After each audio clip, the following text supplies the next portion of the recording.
Paleo Runner podcast is devoted to finding better ways to live, run, train, and eat. I'm your host, Aaron Olson. You can find more information by going to paleorunner.org. If you enjoy the show, please go to iTunes and leave a review. Search for Paleo Runner in iTunes and click ratings and reviews. You can also follow me on facebook.com/runpaleo or on Twitter @runpaleo. I wanted to take a minute to let you know about a product I've been using called 3Fuel. 3Fuel is a sports drink that gives you fat, protein, and carbohydrates to use as a fuel source. Unlike sugary sports drinks, 3Fuel gets absorbed slowly into your bloodstream to give you sustained energy throughout your workout. If you'd like to give it a try, you can get 10% off by using the coupon code 3FOLSON. Go to paleorunner.org and click 3Fuel at the top of the page. If you're listening through the podcast app on iPhone, click the link displayed on the app right now.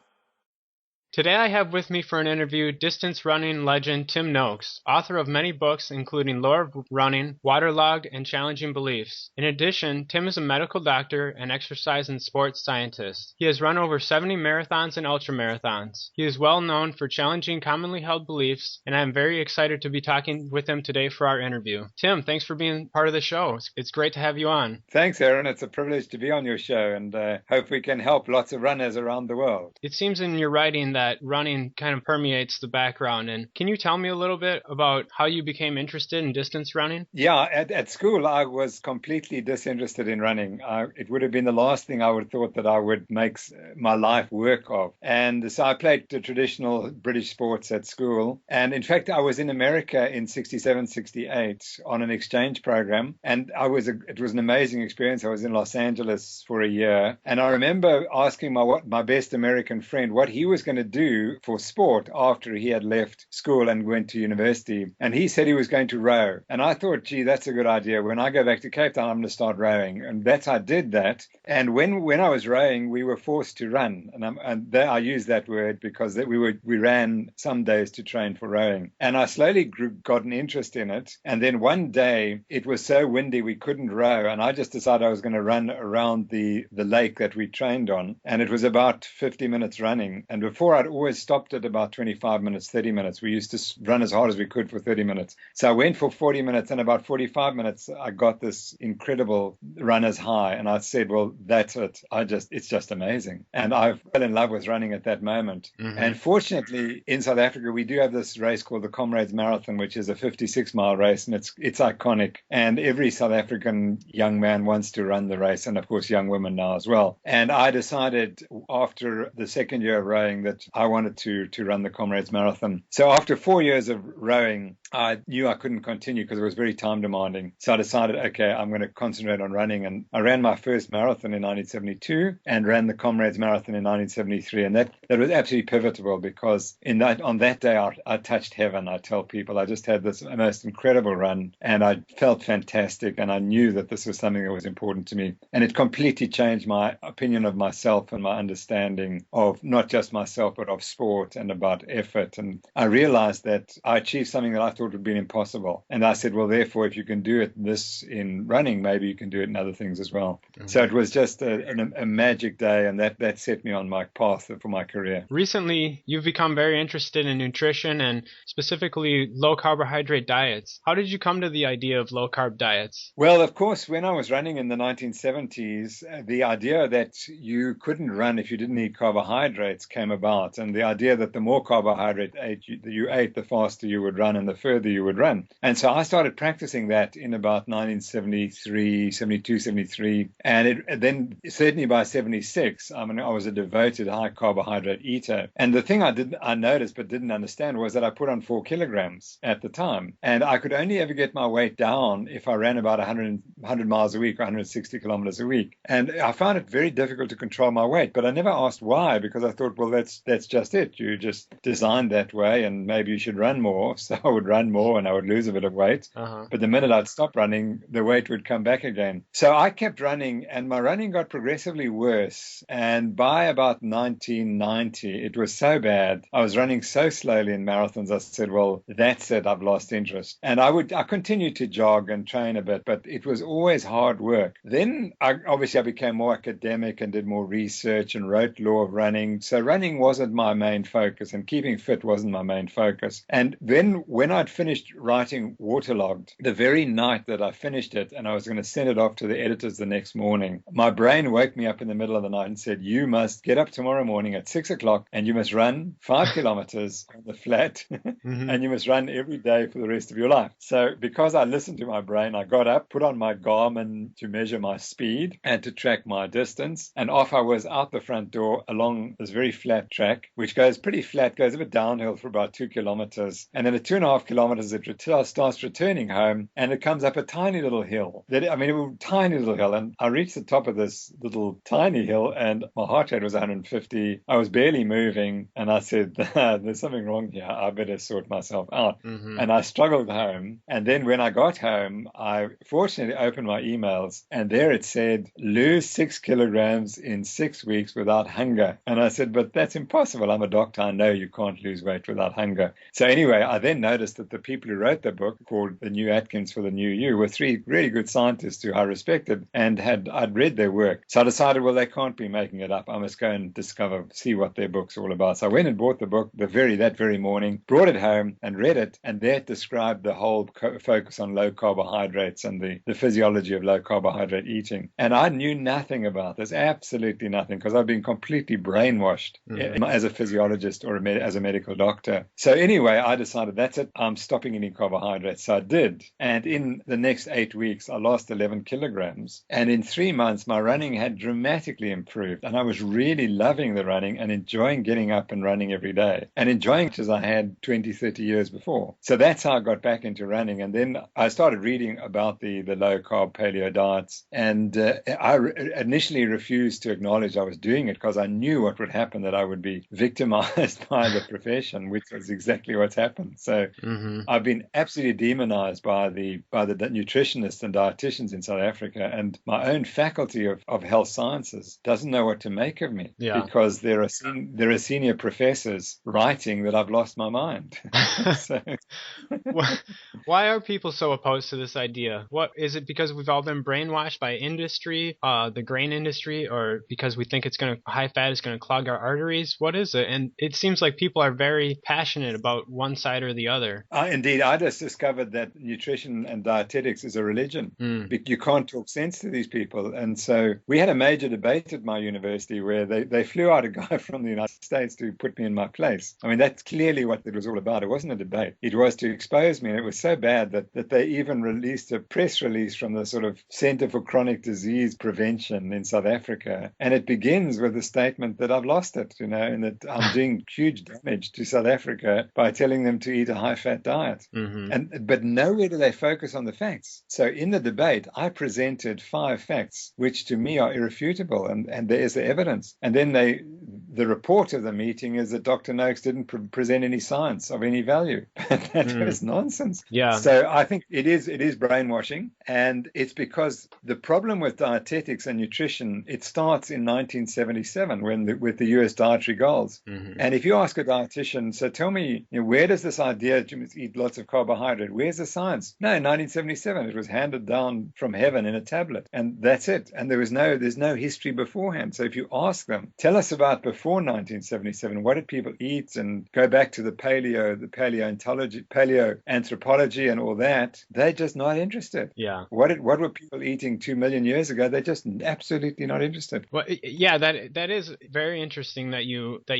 say that, because every other issue in biology we look to our past and use evolution as a template. Yet for nutrition, it seems like we have the arrogance to think that we've discovered everything within the past 50 years and that we know what the best diet is for human beings. That's precisely the problem. And then, of course, this industry has completely brainwashed, and the power of industry is remarkable. And I only sort of got to visualize that when I wrote Watterlogged. And when I started digging behind the scenes to find why were these scientists doing this type of research and always finding the same thing. And then I found that those scientists had very close links to the sports drink industry, and they had held very senior positions in major sports medicine organizations in America and elsewhere, and they control the editorial boards of most of the journals in the world. So there was only one message that was ever going to get out about sports drinks and what you should be drinking and why. And exactly the same, but much worse, exists in nutrition. That the American Dietetics Association, just like the South African Dietetics Association and the South African Heart Foundation, are utterly dependent on industry and all the bad industries to keep them going. And no one sees this and don't see the conflict of interest. And it's astonishing how naive the scientists are. That, I'm not influenced. The fact that I accept money from the South African Sugar Association doesn't make my opinion different. And it doesn't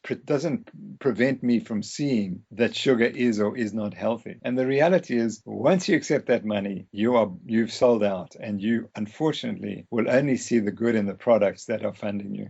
Now, you've talked a little bit about how this higher fat paleo style diet has, you lost weight seemingly effortlessly, but that's an experiment of one. Do you know of any other people who have tried this? Have you advised athletes on this type of diet? I reckon I started 2.5 years ago. I reckon I must have received about 1,000 letters, emails, phone calls, Twitters from people saying, thank you for saving my life. Wow. And I've collected most of them, but it's remarkable. And literally every day I receive another one. And yesterday's one was just typical. This guy, he's from Cape Town, from my city, and he travels to Zimbabwe, and he can't fit in the seat.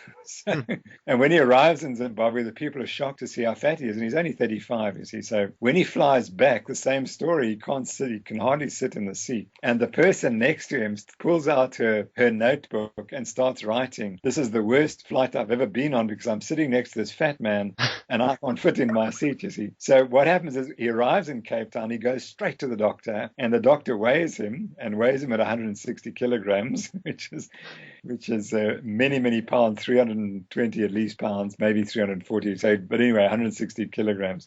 And she says, you're on death's door, your blood pressure's high, you've got high glucose, you've got diabetes and so on. I must send you straight to the nutritionist and you must go on high blood pressure medication. So he says, no, give me 6 months. And that night he goes on the internet and he sees something that I've written. He says, okay, Dr. Noakes can do it, I can do it. So he goes on the diet, and after 8 months, he's lost 80 kilograms. And he writes to me and he says, that's 80, Dr. Noakes, 80 kilograms. And he now weighs 80 kilograms from 160. And he's come down, as I said, in 8 months. So there are many similar examples. Every day I get one of those. And what happened in South Africa is, in fact, that the story is broken, and it's called the Noakes diet. So the story is that if you go out to dinner and you order meat and veg and no bread or potatoes, they say, we see you're eating the Noakes diet.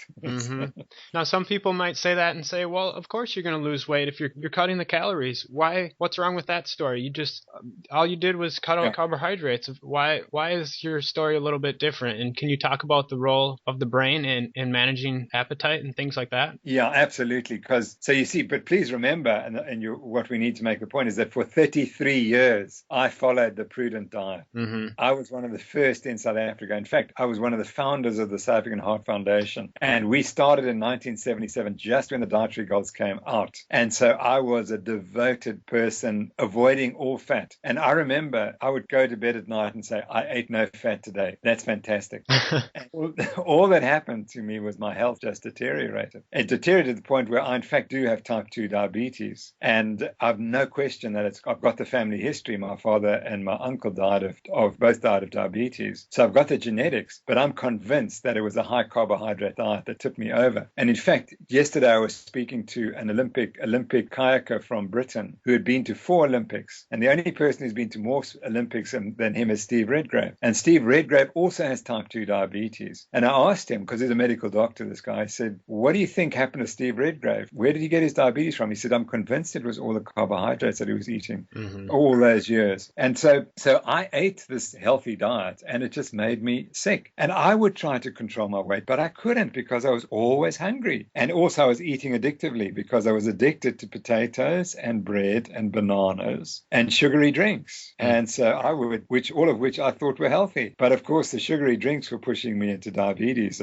plus a few other things. And it was only when I went on the high-fat, high-protein diet and completely cut the carbohydrates that my energy consumption went down at least 40%. I mean, it's the little food I eat now is astonishing how little I eat compared to what I ate. And I'm absolutely never hungry. In fact, I weigh myself every morning just to make sure that I'm eating enough. That's how it is. I don't weigh myself to check, gee, I'm glad I'm losing weight. I weigh myself to make sure I ate enough the day before to maintain my weight, because I'd be scared that I'm going to lose more weight. And so, in fact, by now I've lost 44 pounds or 20 kilograms. So from 101 grams, I'm down to 80, which is the weight at which I ran my best marathon in 1981, and is lighter than when I was rowing. So obviously I haven't quite got muscle I had when I was rowing, but I'm lighter now than I was when I was 21. Wow. And I'm sure that's the way we should be. But 3 years ago, if you told me in 3 years' time you'll be lighter than you were at 21, I would have said, well, that's impossible, because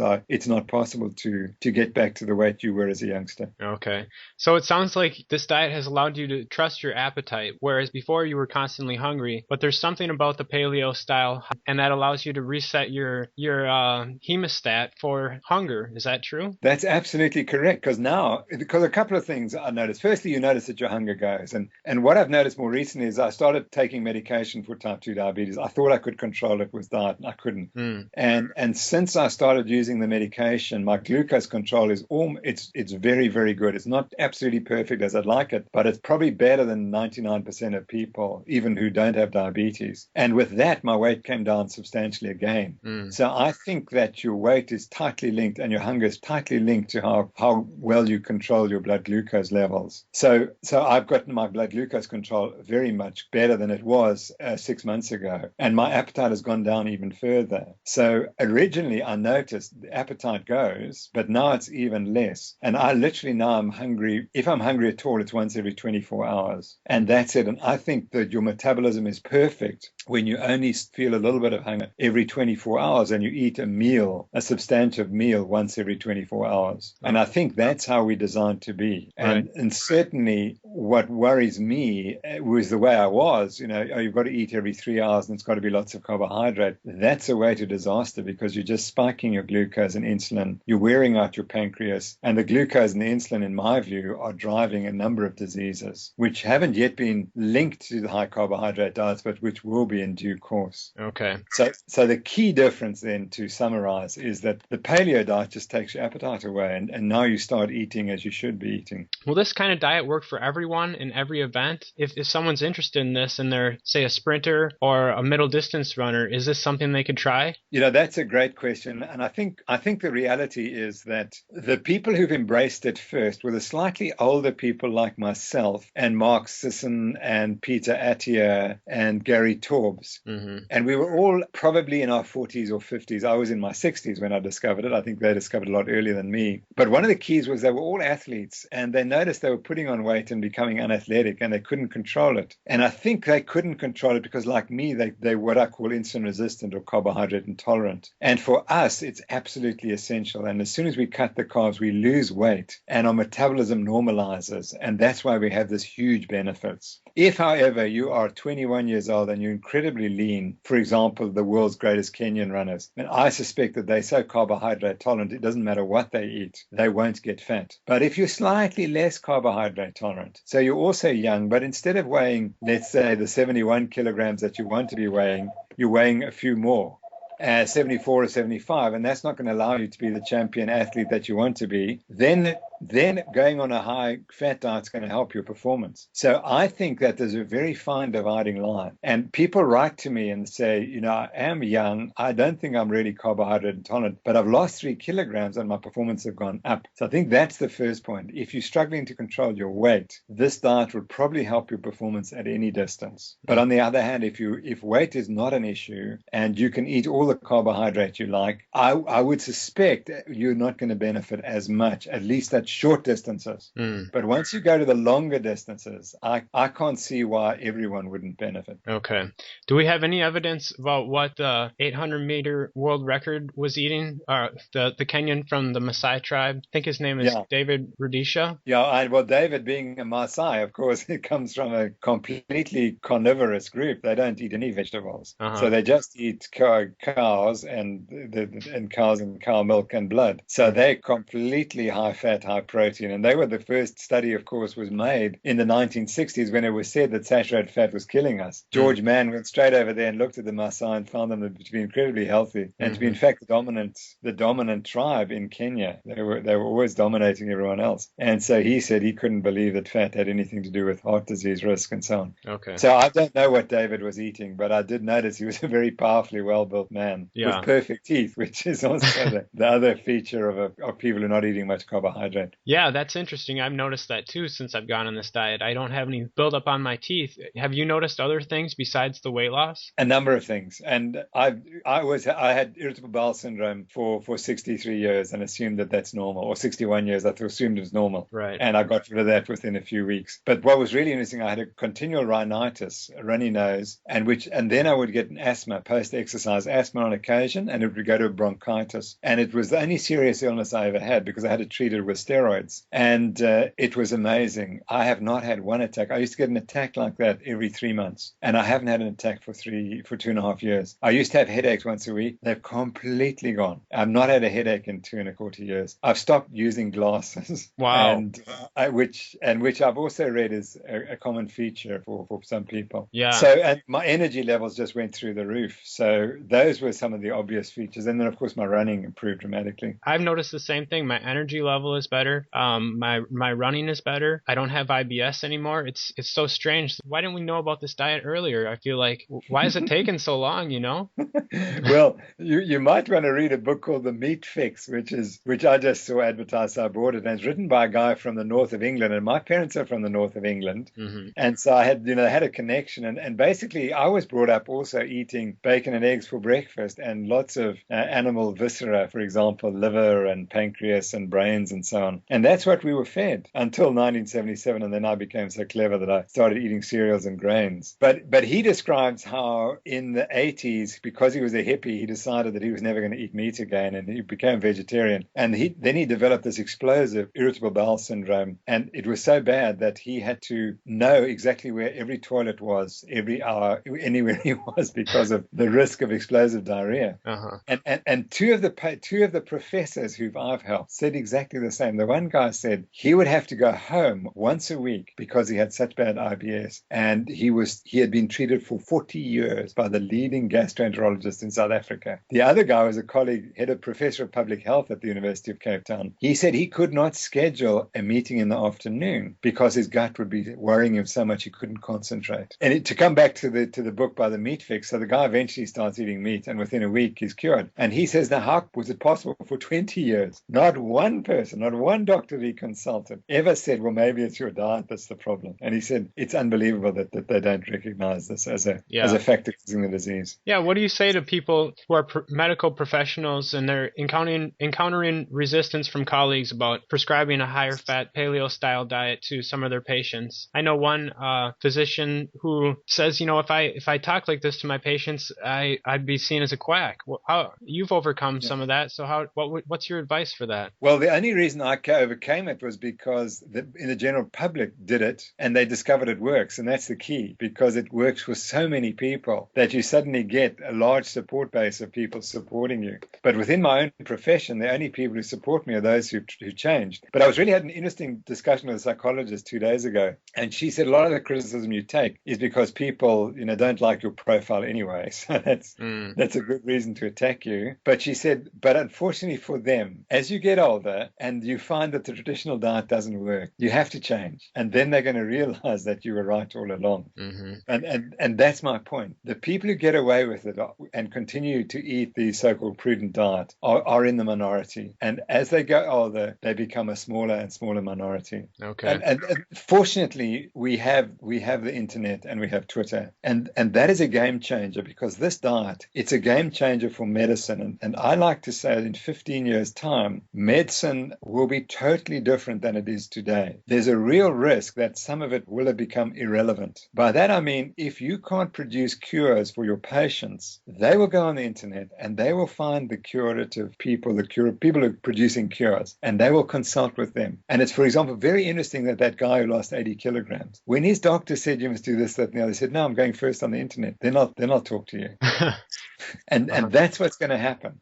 And I tell my students, the medical students, that every generation of students is taught one massive fib or lie. And I said, I don't know what the lie is that you're being taught. I suspect it's nutrition. You may be taught another few. But the point is that in 15 years' time, that lie will have been exposed. And if it's the core of your teaching and your understanding and the way you practice medicine, you're in real trouble because you don't have a fallback. And in a sense, that's what happened in dietetics. They have no fallback. They only know how to prescribe carbohydrates. They have no other fallback. And so medicine is going to change dramatically. And the only doctors who are going to be in business in 15 years' time are those who ask, the first question they ask the patient is, so tell me what you eat. Because I know that 80% of all illness is related directly to what you eat. Wow. And I never taught that. And 2.5 years ago, I would have said that's preposterous. But from my own experiences and now reading the literature, it's very clear that that's the case. So Tim, tell me a little bit about what your daily food intake is like. What's on your plate? Some people might be thinking, well, what am I supposed to do? Just go out and eat some lard? I mean, what kind of things are you eating? Well, I started off on a high Firstly, when you go on this diet, you have to go cold turkey, in my view. You just got to cut the carbs. And now, 2.5 years later, it's really funny because the psychologist I spoke to has a test which tells you whether you've got a sugar dependence or whether you've got a carbohydrate dependence. And it's an amazing test because it's all done on subliminal messaging. And it's beyond my understanding. And you wouldn't have a clue what they're testing when you do the test. So I just did half the test. And afterwards, I scored negative on a carbohydrate addiction. She said, you're absolutely highly emotionally intolerant of carbohydrates. So in 2.5 years, I've built up this absolute phobia about carbohydrates. I will not eat them. But it takes time to get to that. So when I started, I went on a very simple diet. I said, listen, I'm just going to lose weight and stop eating carbohydrates and try and get over my sugar addiction. So I just ate dairy produce, particularly cheese. I ate chicken, fish, and a thing we call biltong or jerky. The biltong in South Africa is really good. It's dried meat. And I mean, all South Africans are brought up on biltong. And so it's a real delicacy. So I just ate that for 2 months. And by which time I'd lost my 11 kilograms and was feeling pretty good. So now I thought, okay, now we can sort of start eating the veg and adding a little bit of carbohydrate. So, so then I discovered that I was eating too much protein, because it's very easy to eat lots of protein. It's not easy to eat lots of fat. And I discovered my glucose control was not ideal. So I decided I must cut the protein and increase the fat consumption. And I did that, started about 3 months ago, and that I lost another 5 kilograms as a consequence of that. And so now what I do is for breakfast, I would have some form of eggs, and occasionally bacon or salmon or yogurt and some berries. But it'll be a very high fat meal. And that will literally take me through till 4 o'clock in the afternoon. And if I'm at all hungry at lunch, I might have a handful of macadamia nuts and almonds and maybe a bit more cheese. And that'll take me through to 4 o'clock. Maybe I'll have a snack on, again, some cheese or some nuts. And then I'll have dinner. And dinner will be usually fish and lots of vegetables and salads. But as you'll see, there's been no potatoes, no bread, no rice, no pasta, no sweets. I haven't had a sweet in 2.5 years. I drink water, coffee, and tea. I've not had a sweet drink in 2.5 years. I've not had a cake or a muffin or a scone. I've not had a dessert at dinner and a sweet dessert. I've not had cakes for 2.5 years. Wow. So that's it. It's really very simple. It's vegetables, very few fruits, lots of eggs, lots of cheese and dairy, lots of fish. And nuts, and that's about it. And that it's quite tedious, but it's so effective that the benefits far outweigh anything related to the tedium. So for dinner, you're having fish, like a salmon with some vegetables. Where's the healthy fat coming from? Because I think fish is pretty lean, isn't it? Yeah. Well, salmon has quite a lot of fat in it. I have avocado, so I had a full avocado tonight and salmon. Okay. And then I have raw milk. There's one place in Cape Town where we can get raw raw milk, which is unpasteurized and unprocessed, and it's just delicious, and it's full cream. Okay. And then the yogurt and the eggs and the nuts are very important. And olive oil, I'll add that to my salads, and mayonnaise, but mayonnaise made locally by ourselves, not bought. And those are the key drivers of the fat. Coconut oil is the other one that I need to mention. Oh, yeah. Yeah, I love that stuff. Is it important to do grass-fed? Yes, we do. We go and search out the butcheries that only provide grass-fed beef, grass-fed cattle for our milk, and grass-fed chicken. And the taste is just totally different. Mm-hmm. I mean, the taste of the milk is absolutely different. And the eggs and the chickens, the pasture-fed chickens just taste like something, whereas the stuff bought from the supermarket is too terrible, because I suspect it's all corn-fed. All right, Tim, let's change topics a little bit. You recently wrote a book called Watterlogged, and I found that book absolutely fascinating. If there's runners out there listening to this, you need to go and buy that book. It's like Born to Run on steroids, the first chapter, how he goes into the evolutionary history of how we became runners. Now, you say in that book that muscle cramps, heat stroke, all those things are not related to the amount of sodium, how much we're taking in during our run. Could you tell the story about Cynthia Lucerno and what you found out as you researched this book? Well, I use Cynthia Lucerno as the best possible example of how everything went wrong. So she wasn't the first case that we described. We described a case 21 years before her. So just to make that point, in 1981, the very first case of water intoxication during a marathon was reported by us. And I always thought it was my responsibility to find out what caused the problem and then to write the definitive work, to do the definitive research and to the definitive work, because I had been the first to describe it. So that became a bit of a mission, but it only took me 10 years. And in 10 years, we knew that this condition was caused purely by over drinking and had nothing to do with salt losses. And we described that in literature, and we thought, well, that's the end of the problem. But unfortunately, the sports drink industry had another goal on their mind, and they weren't going to let this inconvenient science dominate, because what they wanted was everyone, when they go to the gym, that you would start drinking the minute you started doing exercise. And to do that, they had to produce somehow some evidence that if you became dehydrated, you were at risk of ill health. And so they managed to get the scientists and brainwash everyone into the belief that there's this medical condition called dehydration. And there's not. If you run, you get thirsty, you drink. The dehydration causes the thirst, you drink, end of problem, end of story. That's it for dehydration. But they said that every medical condition that occurs in exercise is due to dehydration. And so we had to set out to disprove that, or prove it or disprove it. And in the end, we did disprove it. So, and we'd published all this information, but it conflicted so absolutely with this industry-driven message that it didn't get out. And all the experts that were called in to testify, so to speak, were indirectly linked to the industry. And so they were just giving out industry's message without realizing it. Yeah. So Cynthia Lucerno's story is the great tragedy, because here's a young lady. It's her second marathon. She's just qualified with her PhD. She's from Ecuador. She's running the Boston Marathon. Her parents come from Ecuador to see her finish. They've listened to her give her PhD dissertation earlier in the week, and they're going to stay around in Boston to see her run the race. So they're waiting at the finish. Unfortunately, at 35 kilometers, at roughly 22 miles or so, she becomes confused, and she's taken by ambulance to hospital, and she dies that day or the next day. And she dies of this water intoxication. And when we analyzed what happened, she had drank 1.2 liters or 40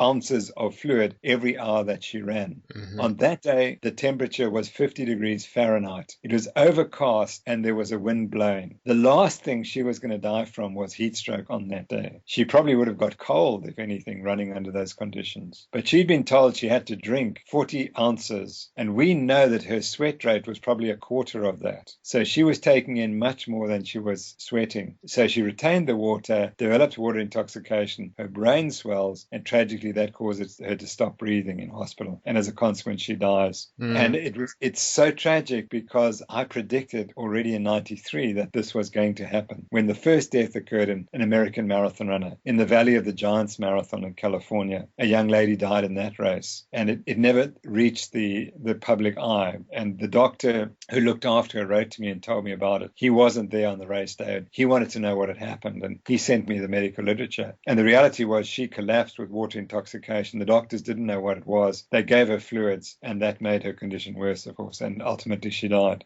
So the great tragedy was that this condition is completely man-induced, and we induced it by industry saying that we had to drink lots to prevent dehydration. And the women who run slowly at the back of the races and who drink lots because they're listening to what they're told to do are the ones who run into trouble, unfortunately. Yeah, I kind of fell prey to this message too early in my running. I had always heard if a 2% weight loss will lead to a loss in performance, well, then I've got to make sure that I'm maximally hydrated at all times. And I never knew how damaging that could be and tragic, especially for this lady. What about when we're running and we're out there for a few hours and we see tons of salt developing on our shirt and we might be getting muscle cramps? Isn't that evidence that we need more sodium? Yeah, that's another great question. Again, thank goodness for an American researcher in the Second World War who worked out, Dr.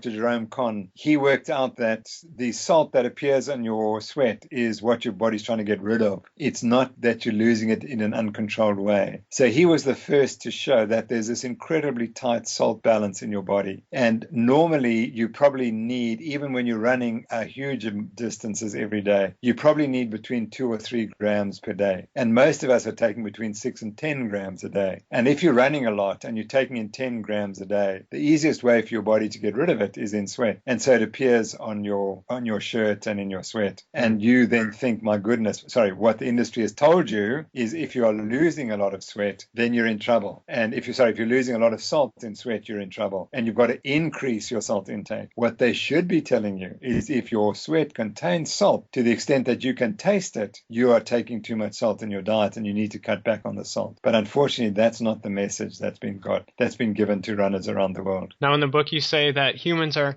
the best hot weather runners in the world. Can you talk a little bit about how we evolved our thirst mechanism and why we're designed for running in hot weather? Indeed. So if you come to Africa 3.5 million years ago and you came to the plains of Africa, either East Africa or South Africa in the northern parts of southern Africa, you would have found that the savanna was opening up and the savanna was full of mammals. And what happened was that the early humans, early human ancestors, and they were called the southern ape or Australopithecus africanus. And this is a tiny little upright animal of about 3 foot tall, weighing about 30 kilograms, about 60 pounds or so. And these poor guys had to make a decision. They either get to stay in the forest, which was disappearing rapidly, and remain vegetarians, or they had to find another source of food. And by chance, someone must have discovered that if they chased after antelope initially, they would catch them, or if they scavenged the early animals as they're born, because they're very vulnerable then. And so they would have started eating meat at that stage. And ultimately, as they ate more meat, they got bigger and stronger and became better runners, and ultimately were able to chase much bigger antelope for 3 or 4 hours. And to do that, you have to appreciate, of course, there was no water available once they started running, and because then you just chase these animals and you can't afford to stop and find water, or else the animal will just disappear over the horizon. So our interpretation is that they learned to run without fluid, and they would get their fluids when they killed the animal. They'd take the fluid from the gut and probably they'd drink blood, and that's when they would drink. And then they'd take the animal home at night, and where their home was, because their home was near water. So humans must have evolved as animals who did most of their drinking at night or early morning and not during the day. And in fact, that's exactly what you see today, that in military personnel, for example, who are studied, who are active during the day, most of their drinking is done with their meals and most of it is at night. So we make good any fluid deficit we have, not when we're running or during exercise or not immediately after, but only when we eat, and particularly in the evening meal. So that's how we think we evolved as the runners. Now, we had to be able to run in the heat because the mammals can't thermoregulate. They don't sweat, they pant, and that's a much less effective way of controlling your body temperature. But we are sweaters, and therefore we can lower our body temperature, maintain a much lower body temperature, even in extreme heat, provided it's dry heat. If it's humid, then it's a problem, but in the African savanna, it's not, it's dry heat. So we could run for 4 hours, lose lots of water, become severely dehydrated, and it had no impact on us because we were keeping our body temperature low and therefore able to keep running after these antelope. Eventually, the antelope after 4 or 5 hours would overheat and become paralyzed. And then early humans could kill it with their bare hands because we only got spears about 500,000 years ago. So for at least 2 million years, we were killing animals with our bare hands. animals. And you can only do that if the animal's actually paralyzed from being so hot. So that's the theory of how we developed as runners. We became much bigger, more proficient runners. But the key was we had to be able to run in the heat. Mm-hmm. And when the sports drink industry came along, they had to say the opposite, that we were very badly designed. We can't run in the heat without drinking their product in profuse quantities. Sadly, when you drink in profuse quantities, because we're so well designed to conserve water, then you can get water intoxication. Yeah, it's strange. Every other creature on Earth uses thirst as a mechanism to stay hydrated, but somehow we've been convinced we need to drink ahead of thirst and outsmart our own brain. Looking back on it now, it seems like a strange idea, but that's something that I did for many years. Is if I would go for a longer run, I would always have water bottles planted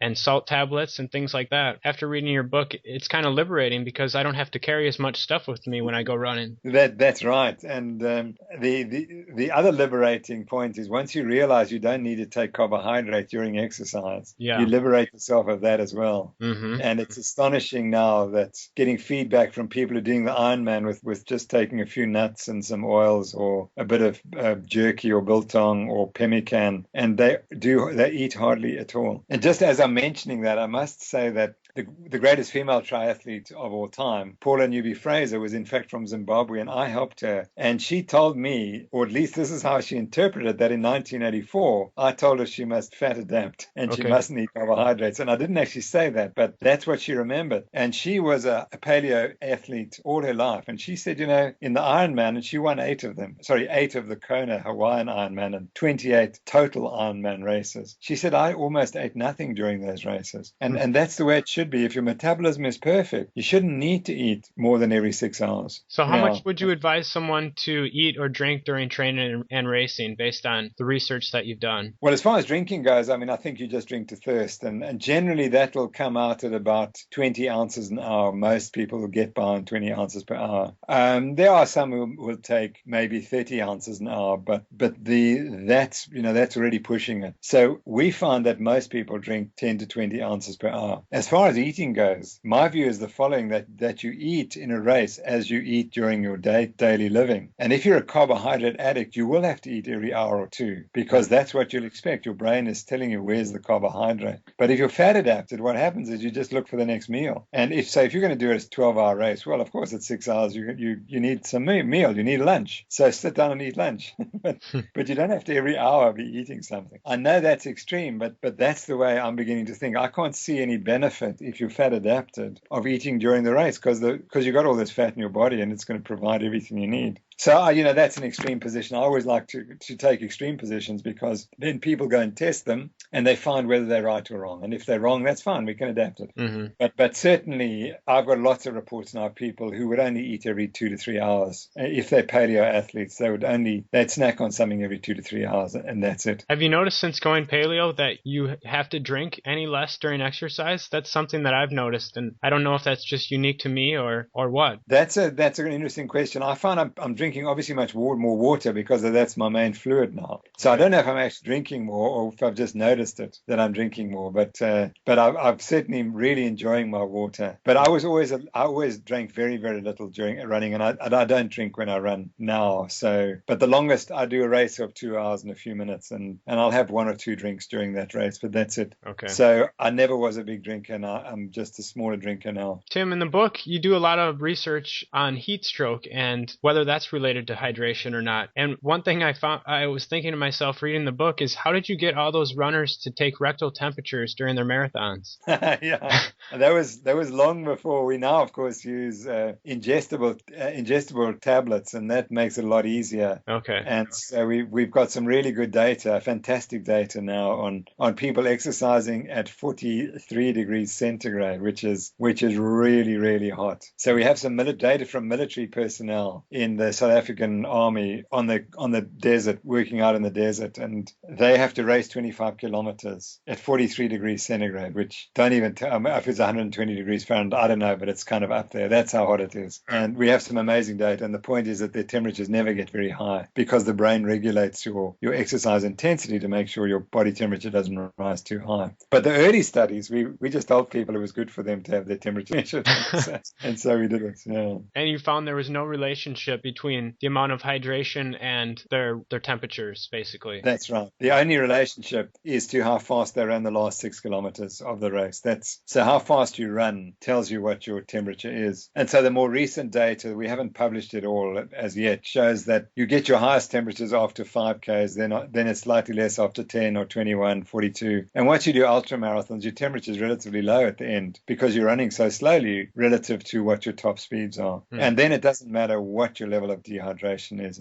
It's purely how fast you've been running in the last few kilometers before your temperature was measured. So it sounds like you're saying that we can really rely on our own built-in mechanisms for regulating how much we eat and drink, and that's pretty amazing to me that just listening to your body turns out to be the best way to go. Absolutely. And the point is, and I make this point in Watterlogged, is that we're all the offspring of survivors. If our parents hadn't survived at the time of our birth, we wouldn't be here. Sorry, if they hadn't survived long enough to procreate, we wouldn't be here. And you go back millions and millions and millions of years. So everyone on earth today is a survivor. And we only got here to be survivors is because we're not designed for this catastrophic failure. We are designed to be tightly regulated in everything that we do in terms of eating and drinking and sleeping, etc. It's tightly regulated. And we are hugely successful mammals. And we're hugely successful because we've got this tight controls in our archaic part of our brain. And we don't have to think about how we get there and how much we need to eat and how much we need to drink or how fast we have to run in a marathon. If you're clever enough, the brain will get you there to the finish in the best possible time. Once you try to override these things, as Cynthia Lechera did, you get into trouble.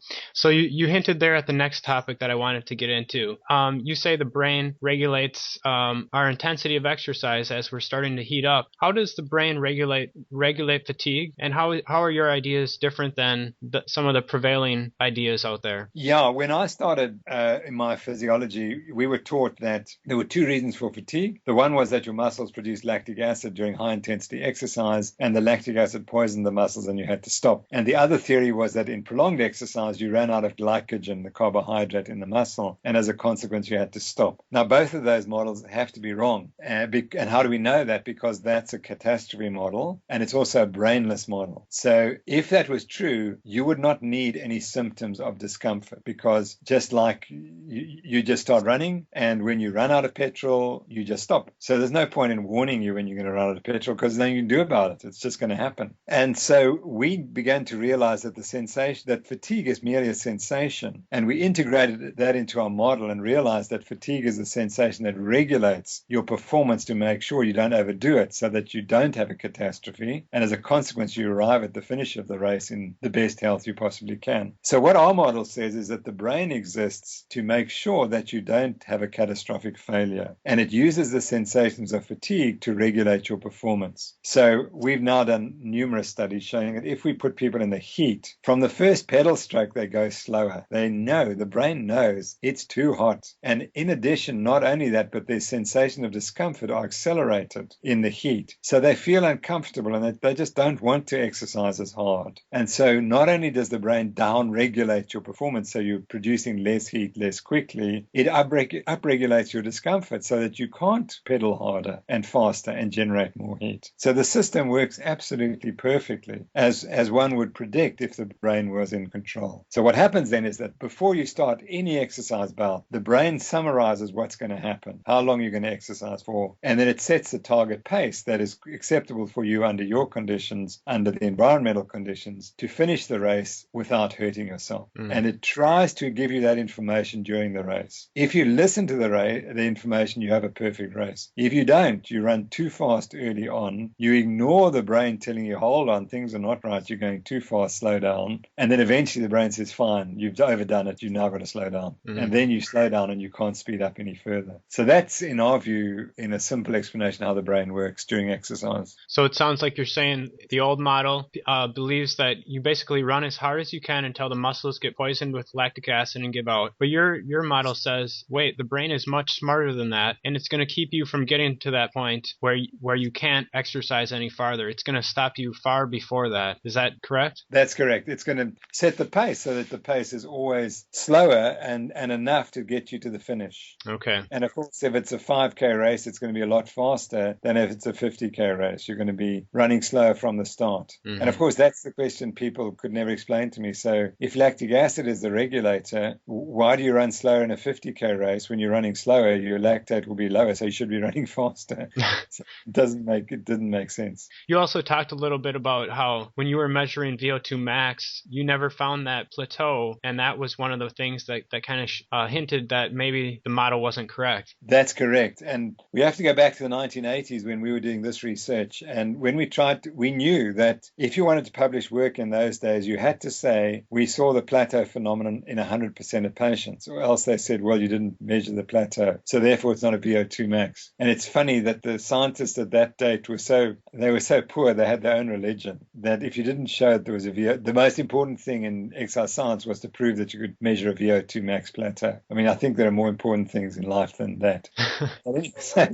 So we could never find this plateau. And so we would write that, let's say we found plateau in 20% of the subjects. And that we continued to write that. And eventually the papers got accepted. And eventually that we made the breakthrough. And in 1996, I was asked to give the J.B. Wolfe lecture at the American College of Sports Medicine. It's a very prestigious lecture. And I'm not a specialist. I'm a generalist. And so I knew, how could everyone else who'd given the J.B. Wolfe lecture is a specialist in one area, but I'm a generalist. So I said for my talk, I'm going to talk about challenging beliefs, all the things that I think are wrong about exercise physiology. And I focus specifically on this, the lactate and the VO2 max and the plateau phenomenon. And then I got the insight one evening, and it was the following, that I've been working with heart disease patients for 10 or 15 years, and not one of them has ever run into trouble during exercise. And we've had them run marathons and so on. Now that doesn't make sense. And I suddenly realized, well, maybe the brain's making sure they don't get into trouble. And similarly, people climb Mount Everest, and of course some die, but the majority don't. And similarly, millions of people run in hot marathons every year, but very few die. So I concluded that there must be a brain regulating the homeostasis, and that the brain must be the key regulator in performance. And I think then I was the first person in 1996 to say that the catastrophe model can't work because it doesn't happen in nature. We seem to have this well-controlled system. So that's the way we got from the VO2 max plateau to the idea that the brain regulates the system and doesn't allow catastrophe to happen. Is the same true for sprinting and high-intensity exercise? That's a great question, because my most recent PhD, and my student's just writing up his PhD, when he came to me, I said, I want you to quantify exactly how tired muscles get during exercise. I'm not telling you how to do it. All I know is you must stimulate the muscle during exercise and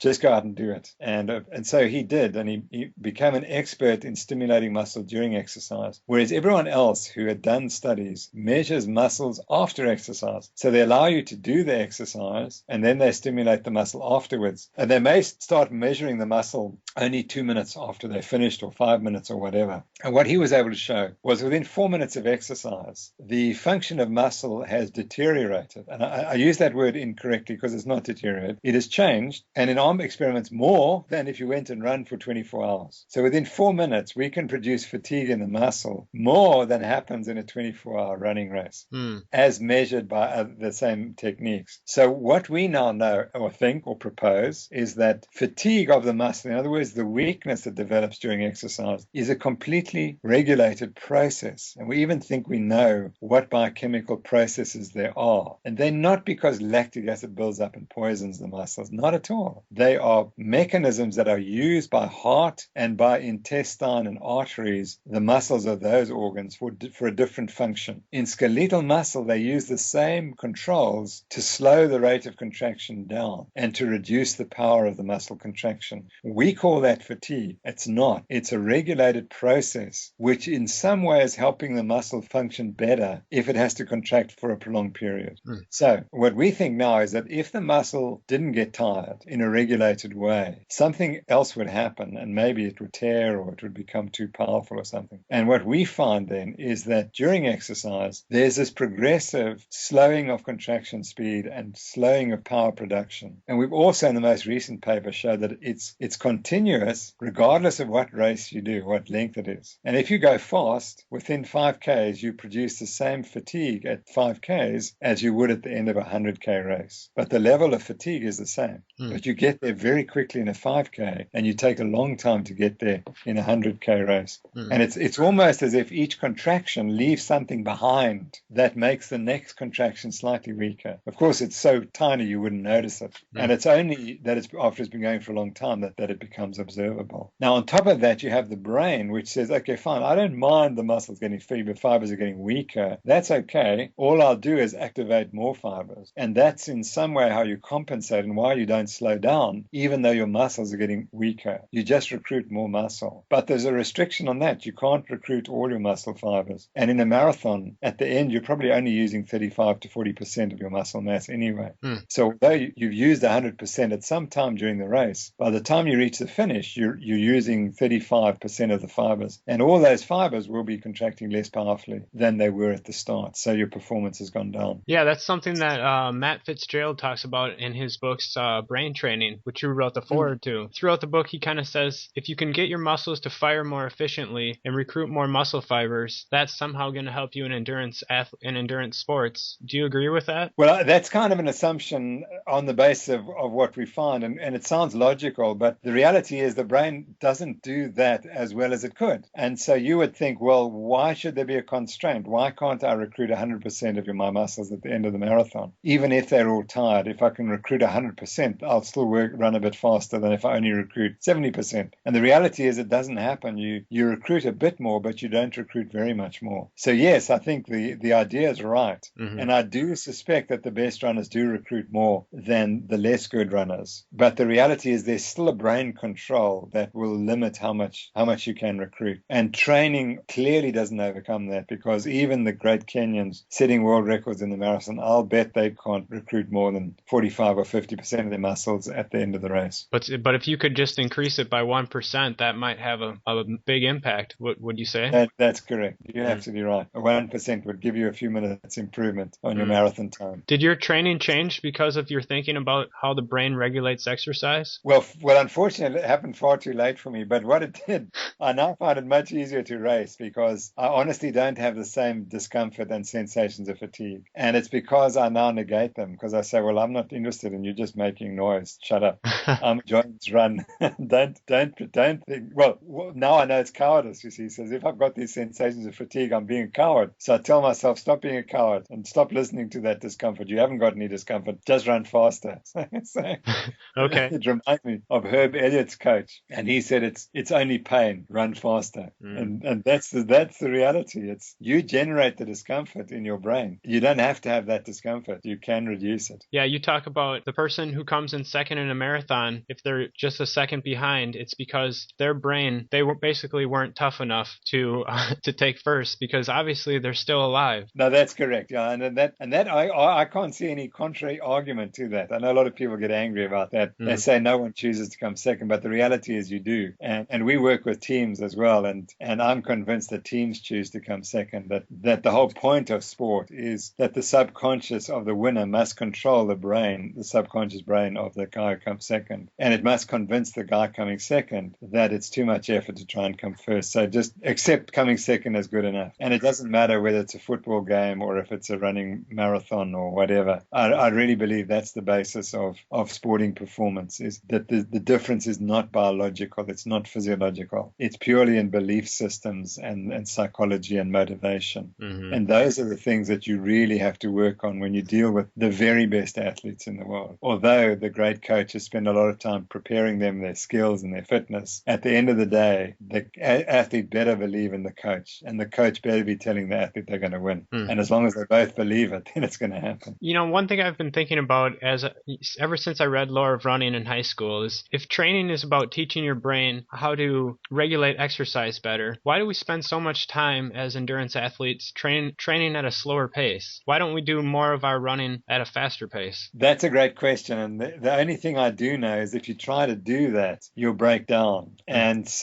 I have no explanation for that. I think that running is different because you have to support your body weight. And certainly in marathons, you have to get all the structures strong so that they can support your body weight for 2 or 3 or 4 hours. And I know when I was training for ultra marathons, that was what we were doing the long, slow running for, was just to be out there getting the system adapted for these prolonged exercise bouts. Okay.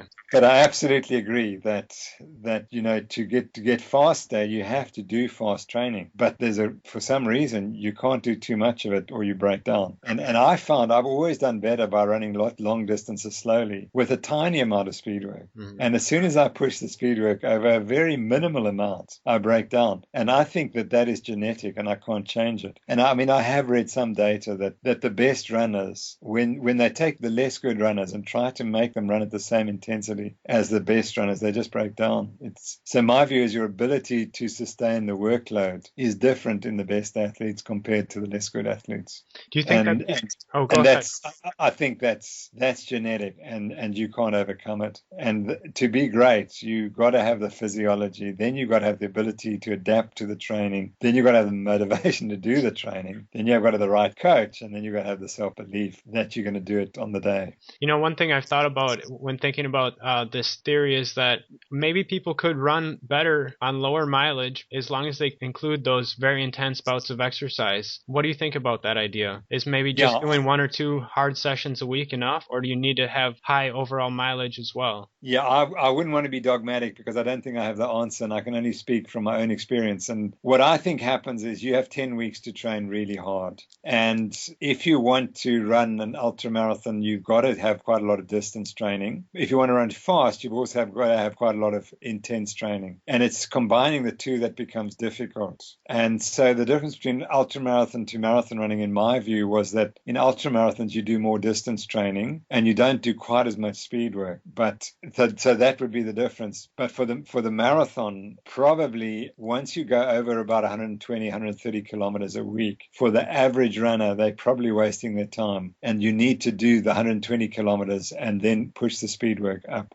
So that kind of seemed to me for the average runner, training between 80, that's 50 miles, and let's say 70 miles a week, seems to produce the optimum effect. But once you reach the 70 miles a week, you need to just then, if you can do that comfortably, then you need to do lots of speed work at the same time. And that produced the optimum performance. But I also found with myself that it took me 6 hard sessions and that was it. I didn't improve much after that. Okay. And that's all it was. It was 6 hard sessions. And then I would be at a peak. And if I tried to do 7 or 8, I'd be down on the other side. Tim, you talk about how we were designed to be distance runners, or at least that's how we probably evolved. What do you make of some of these studies coming out that showing that long distance exercise might be bad for your heart? Yeah, I think that's still speculative. I've thought about it, and it has concerned me. And there was a time when I thought that you could damage your heart from long distance running and marathon running. But the reality is that there are so many people who've been running lots of marathons. And if it was an epidemic problem, I think we would have seen it already. And we would have seen more really hard, firm data of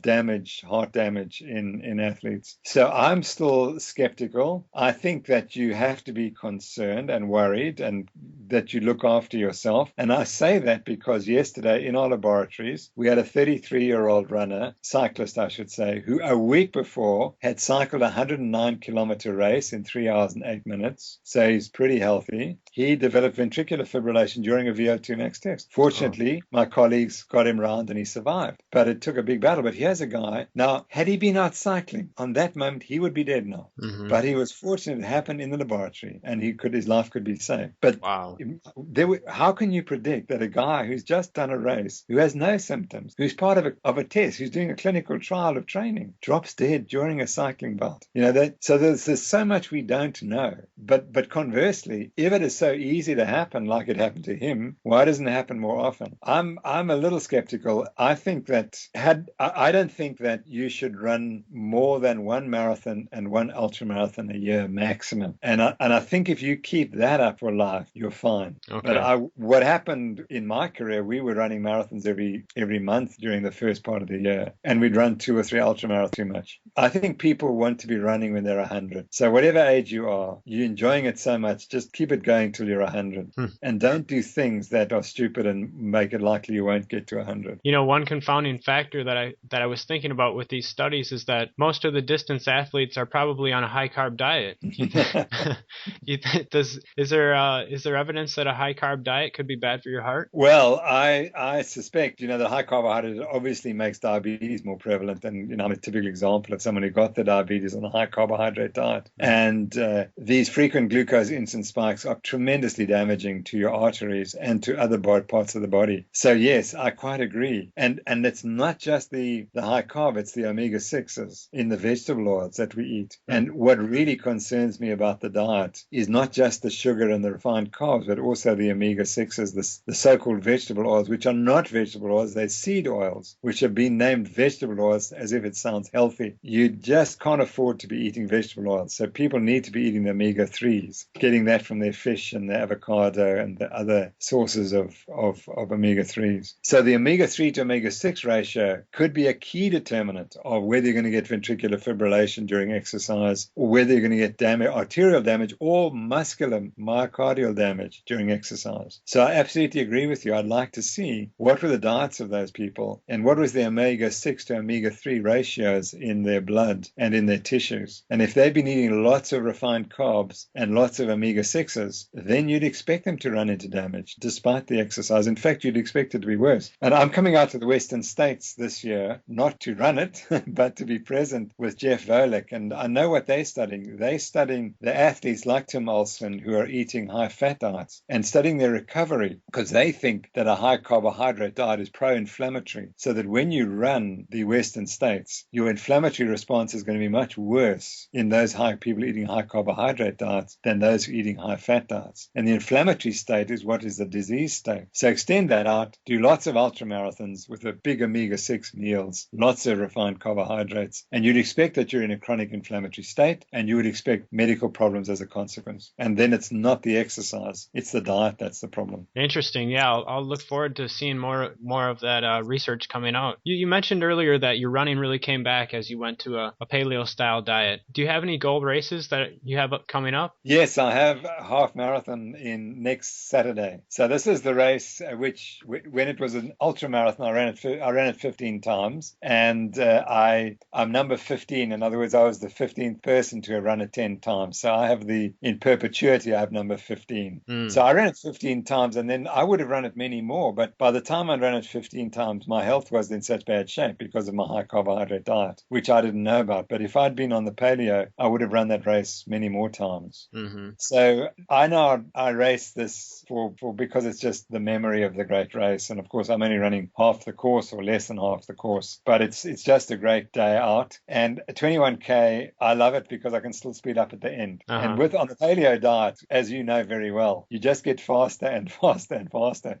So first K is terrible, and the second K is a little bit better. The third K gets better. But by the time I hit 15Ks, I'm really flying. So it's my best running of the year. So I really enjoy it. And my times are not great, but I am 63. And if I can run sub 5 minutes a K near the end, then I feel like I'm absolutely flying. And I feel like I'm 20 again.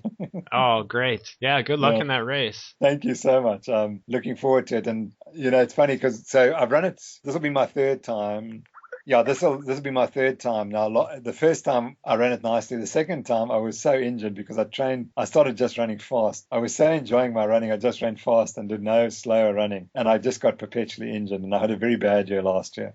So in December, I said, Dr. Noakes, go back and look. You've always done best when you do slow distance running. So I've done more slow distance running, and I'm just now adding in a little bit of speed, and it's picking up nicely. So at least I won't be injured before the race, and I'm going to have a good race. Tim, what's your most memorable race that you've run? Well, I've had many, but absolutely no question the most memorable was the 1973 Comrades Marathon. And the story there was that I'd started running seriously on a consistent basis in 1971. And that was when I was in my third year of rowing. And then I knew that I was going to finish rowing in 1972. So in the off season, every lunchtime, I would go and run with my friend, who was a medical doctor. We were both medical students, but he was a really good runner. And he was running 100 miles a week, and he trained three times a week. So at lunchtime, he'd come and run with me, and we started running around the rugby field. And he said, right, when you can run for 30 minutes without stopping, I'll take you up on the mountain. And it took me quite a few months before I could run 30 minutes at 7 minutes a mile. And then he took me up the mountain. So that was a great achievement, to run 7 minutes a mile for 3 miles or so. And when I ran the Comrades 2 years later, I ran just over 7 minutes a mile for 56 miles on this treacherous mountainous hills. Wow. And I couldn't believe that was a miracle, because I know how I struggled to run at 7 minutes a mile when I started. Mm-hmm. And when I ran the comrades for 56 miles, I just flew down that course. And the only time I had a bit of discomfort was the last 2 miles or so. And it was just magic. And it was in the early days of running, and there were probably 2,000 runners in the race. And I love running by myself. So in the second half of the race, I probably saw 10 runners. And so I traveled 28 miles or so, 29 miles, and saw 10 other runners. But then I was just flying, and you're coming down towards Durban, and then you meet the crowds, and they're just so supportive. And there's this amazing history of the race, because it's been going for 50 years then, and it's got these heroic people who've run the race, and it's just, to be part of that was just amazing. And so I just say I touched heaven that day, and I was a different person when I finished the race. I was a different person than when I started. And the comrades, and I think a marathon does that. The difference is, in the comrades, you've got 4 hours where you face yourself, and every step you just say, I just want to stop now, and that the pain is exquisite. And it just gets worse. And in a marathon, if you're feeling bad at halfway, it's 21 k's to go, or 13 miles. In the comrades, at 60 kilometers, you still got about 30 kilometers to go. So you've got 20 miles to go, and you just feel like death, and you can't stop, and you're not going to slow down, and you just fight with this the whole way. And when you reach the end, you really are your own hero, and that's what happened to me that day. Yeah, sounds like an amazing race. I'd love to run it someday. It is. Well, Andy Burfoot, the head who writes for Runner's World and used to be the editor, he said it's the greatest race in the world. And the reason is because it's just so long, and it's so big. The mountains are so big, and the support is unbelievable. It's like having the cheering at the Super Bowl provided to you for the whole race. It's just amazing. Yeah, and there's some talk that Haile Gebrselassie might run that race someday. That would be pretty fun to watch. Well, I just hope he does, because he'll shatter the record. He will take 10 minutes off the record, and he'll just take it into the stratosphere. That would be amazing. Yeah. How about footwear, Tim? A lot of us are particular about footwear. What kind of shoes do you like to wear? Yeah, that's a great question, because I have it at work. I've collected all my running shoes over the years, and I've collected old running shoes. Starting from 1936, I've got a pair of marathon running shoes, which are leather soles and leather uppers. And then going through to the 1960s, when the first Onitsuka Tigers come through, and the one we used then was called the Cub, or the Marathon, and it was much like the minimalist shoes of today. And that was what came through in 1961. And then Nike starts producing shoes in the 60s, and they originally produced them in leather, and it's only the Japanese who've got the nylon uppers, because of the Second World War, the Japanese didn't have access to leather, so they had to produce their own plastic or materials. And then the first nylon uppers come out with Nikes in the late 1960s, early 70s. Then in 1972, Steve Prefontaine says we need more cushioning in the shoe. And so you have the first cushioned shoes. And then, of course, it goes to air and so on and so forth. And now it's come right back to minimalist shoes. And the shoe that I always loved, there were two shoes that I loved. The one was the Nike Mariah, which was a racing shoe, which had a air sole plus lots of cushioning, and it was a very, very light shoe. That was my favorite shoe. And then there was a Nike Odyssey, which was also very similar, but was kind of the training version. And the Nike Pegasus Trail today is essentially the same shoe as the Nike Odyssey. So I've been fortunate that from 1980 to 2010, 2013, I've been running in a shoe that's almost identical. And the Pegasus Trail to me is just a marvelous shoe. And what I've done over the last year or two, I have started running on the front of the foot, which I didn't do before. The problem was teaching an old dog new tricks. I got severe Achilles tendonitis last year, but I finally got over it, and now I can run on the front of my foot. And then I saw Newton shoes, and I ran in them, and they're just bliss. Okay. Tragically, I ran so much faster in them that I strained my calves, and I said, whoops, I'm not going to do this. And so I've been trained in them for about 2 weeks, and then I started running too fast. So I've gone back to my trail, my Pegasus trails. But but I will be going back to the Newtons. Okay. Or as I get stronger and as my calves get stronger, I will start using them more often, particularly for when I want to feel like a youngster going and run fast. Because it's interesting that, I mean, when we were in the 70s, when we started training, we were all heel strikers, and we were all told that's the way to run. And Bill Rogers was the one guy who used to run on the front of the foot, and we all said, "Oh, he's never going to survive." And turns out he was right, and everyone else was wrong. And the Kenyans and the Ethiopians came along, and they showed us that the great runners run on the front of their foot. Yeah. And from my personal experience, it's just so much more comfortable running on the front of the foot, and it's so much easier to run that way. That I would advise people to run in moderately cushioned or mildly cushioned shoes, and to start like that. The problem is, once you've been training in cushioned shoes, it's very difficult to go to minimalist shoes, and I think you have to do it over 4 or 5 years, literally 4 or 5 years, and don't think it's going to happen over 6 months, because you're just going to get injured. Yeah, that's one of the things I've found too. I wear the Vibrams for a lot of my runs, and it just makes running so much more fun and enjoyable. Yeah. And I'm sure that's the way we should be running. And if you start running, I would advise start running barefoot or minimalist. But if you've been running like I have for 40 years, the change, and because obviously my tissues are not young, the change has to be done very slowly. It took me, as I've said, a year and a half to get running on the front of my foot. It's going to take me a year and a half to get away from the trail Pegasus to a Newton shoe. So you've changed your mind on several important issues throughout the years. How do you keep an open mind and curiosity? Yeah, that's a really interesting question, because I think that I've always been inquisitive, and that's the one point. And the second point is I believe personal experience. So if someone comes and tells me, this happened to me, then I want to know why. And so when the lady came and told me she developed water intoxication, I wanted to find why, because we all knew you only became dehydrated during races. So how could someone develop water intoxication? It didn't make sense. So I'm always stimulated by everything that's unusual, and I'm always looking for anything that is uncommon or unexpected.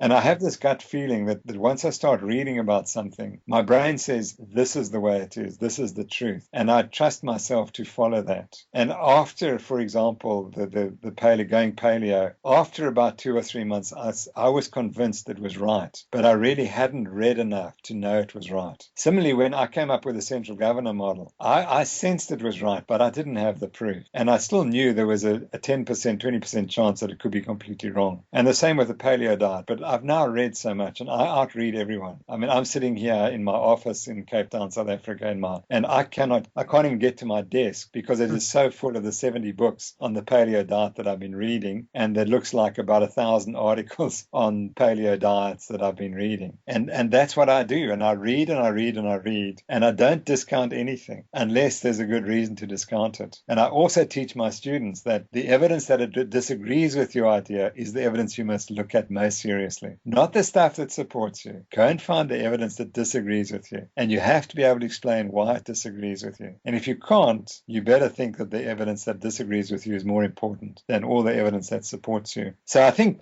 so I have this open mind, and I'm always looking for new ideas, and I know that we don't have all the truth. And my great running hero was George Sheehan, and he taught me that 50% of what we teach is wrong, but the trouble is we don't know which 50% it is. So I'm searching to find the 50% that's still true. Tim, one final question. Who inspires you? Are there books or people that keep you inspired to keep thinking and keep learning? Yes. There are obviously many, many people. I think in running, the key person who inspired me was George Sheehan. And he was a cardiologist who became a sort of the key philosopher in running in the 1970s. So just when I was starting to run, he was writing the only medical column in any magazine anywhere in Runners, and it happened to be in Runners World. So if I wanted to know about the medicine of running, I couldn't go to the Lancet or the New England Journal of Medicine. I went to Runners World and read what George Sheehan was writing. And then I met him in 1976 in New York at the New York City Marathon. And I took his book. He had one book called Dr. Sheehan on sports medicine or something. I think that's what it was, or his athletic encyclopedia. And I mean, it was absolutely basic, but he signed it. And I mean, then he became my god, obviously. And so I followed him and became very friendly with him.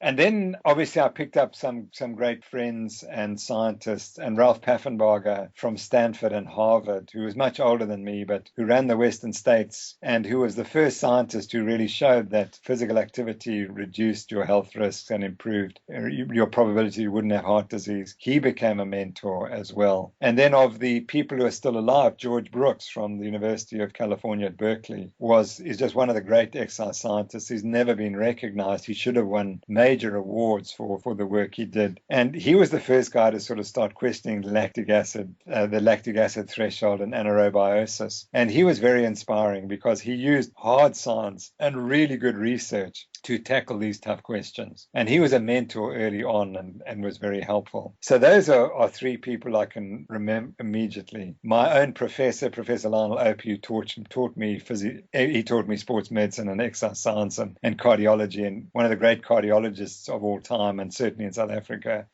He was hugely inspirational, and he's a great friend, although it's his 80th birthday, and I'll be speaking at that in a few weeks' time. He's like my father. He's a father. We have a father-son relationship. And although he disagrees with me on diet, he hopes I'm right.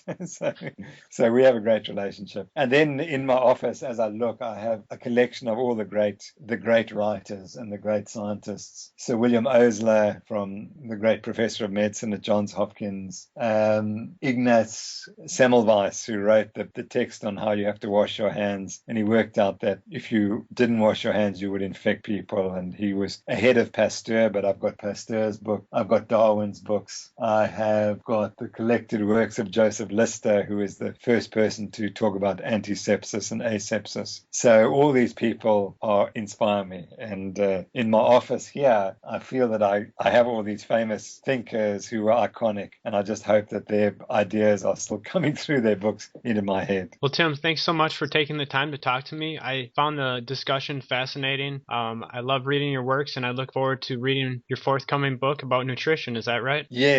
What I've decided to do was to write a really short book, about 50 pages, because I've realized that the nutrition story is a big one. And I was thinking of writing a law of running on nutrition, but I realize it'll take too long.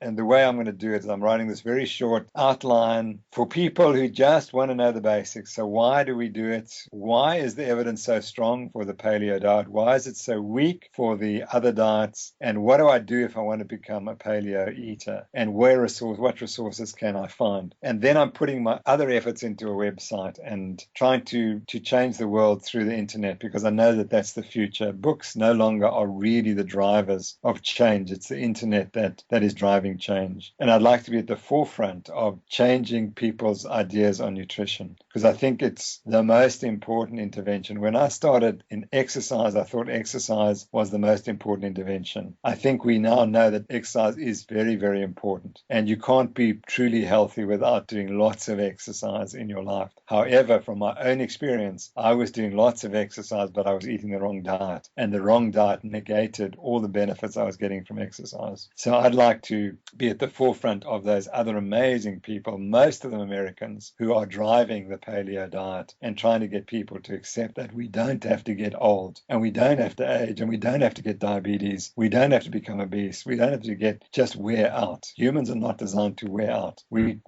should be vigorously physically active, and one night we just don't wake up in the morning, and that's the way you go. Thanks again, Tim. It's been a great conversation. Thank you, Aaron. It's been a great privilege to chat to you, and thank you for the most exciting questions that you asked and the insightful questions. It's been a great privilege to speak to you. Thank you so much. Thanks, Tim. You've been listening to another Paleo Runner podcast. If you like podcasts, you're also going to like Audible.com. Audible has over 100,000 titles to choose from for your iPhone, Kindle, Android, or MP3 player. If you'd like to get a free audiobook download, go to audibletrial.com/paleorunner or click on the link displayed on the app right now. Thanks for listening.